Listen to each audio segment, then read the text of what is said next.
you wake up. The markets are red, not because of earnings, not because of inflation data, because the US is talking about buying Greenland. That's not a joke. That's the backdrop for today's sell-off. Last night, the Trump administration announced a 10% tariff on 8 European countries, including Denmark, set to begin on February 1, 2026. The message was clear: make a deal or that tariff jumps to 25% by June if Greenland stays off the table. The market heard one word: tariffs. European markets fell more than 1%. The S&P 500 dropped over 2%. Not panic, but fear. And here's why that fear spreads so fast. Tariffs don't hit governments first. They hit businesses. They make imports more expensive, squeeze profit margins, slow spending, and quietly reduce earnings. And when investors can't predict profits, they sell. We've seen this before. Early 2025,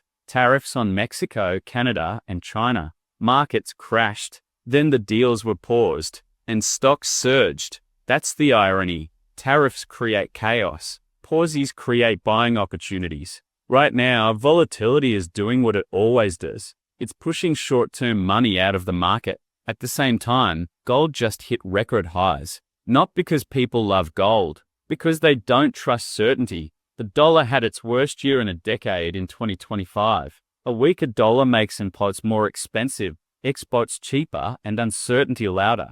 Gold thrives in that environment. It's not an investment, it's insurance. Here's the uncomfortable math. If tariffs escalate, Europe retaliates. Trade slows. Growth weakens. Markets reprice risk. But over the long term, markets don't reward panic. They reward patience. Real diversification isn't just owning more stocks. It's paper assets, hard assets, speculative bets, and protection. Because economic cycles don't end. They rotate. So the question isn't whether this is bad news. It's whether this volatility is a warning or a preview of the next opportunity.